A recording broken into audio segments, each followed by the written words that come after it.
Proses pengerukan ataupun dredging Jakarta International Container Terminal milik PT Pelabuhan Indonesia II terus dilakukan. Dengan pengerukan sampai 16 meter, nantinya kapal besar berkapasitas 10.000 sampai 18.000 TEU dapat bersandar di Tanjung Priok.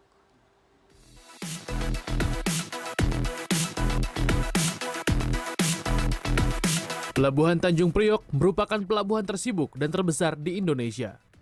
Sampai saat ini, PT Pelabuhan Indonesia II atau Indonesia Port Corporation selaku pengelola terus melakukan pengembangan guna meningkatkan standar pelabuhan. Untuk mendatangkan kapal kargo besar berkapasitas di atas 10.000 20 foot equivalent units, kedalaman dermaga harus diperhitungkan. 5 tahun lalu, Pelabuhan Tanjung Priok memiliki kedalaman 12 meter. Setelah dilakukan pengerukan pertama, kedalamannya menjadi minus 14 meter. Saat ini, dermaga di Jakarta International Container Terminal sedang melakukan pengerukan kedua. Saat ini kita lagi melakukan pengerukan dan reklamasi pengerukan dari minus 14 ke minus 16 meter. Total volume yang kita keruk, total keseluruhan yang sudah kita keruk 25 juta meter kubik. Kalau dari sisi biaya kurang lebih yang kita habiskan sekitar 2 triliun rupiah. 2 triliun rupiah. Ya. Dan itu standar untuk 16 meter itu bisa menampung kapal berapa TEU? Ya, nah ini nanti pada saat kita minus 16, kita bisa melayani kapal-kapal minus 15.000 sampai 18.000 TEU. Wow. Jadi Untuk melayani kapal besar, bukan hanya kedalaman dermaga yang diperhitungkan, tetapi ada 4 hal teknis yang juga harus disiapkan.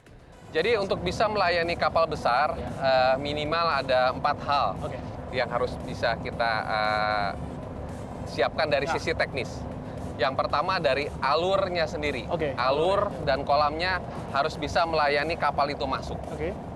Yang kedua, dermaganya sendiri yang akan disandari kapal besar harus cukup kuat. Ya.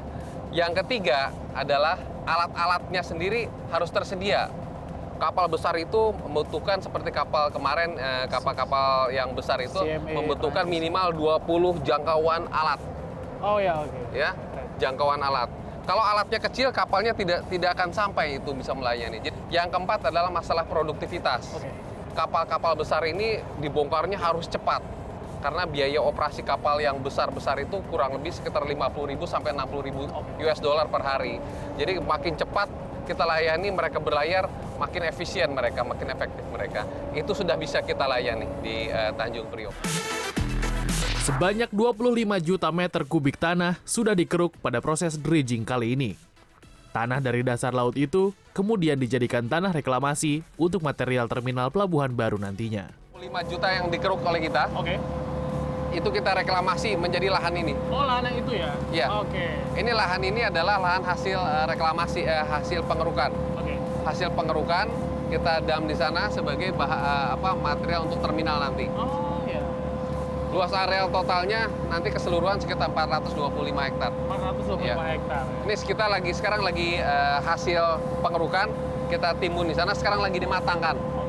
Setelah matang tanahnya, kita akan konstruksi dermaga sepanjang hampir 2 km. Itu nanti jadi terminal baru atau dia ikut terminal yang sudah ada? Dibuat terminal baru. Ya, peruntukannya nanti ada liquid terminal, ada kontainer terminal, tergantung dari demand-nya aja kita. Proses dredging ini ditargetkan selesai Mei mendatang. Kesiapan dermaga dan berlabuhnya kapal besar nantinya diharapkan dapat menurunkan biaya logistik dan meningkatkan kemampuan ekspor Indonesia. Rizky Renardi, Jakarta.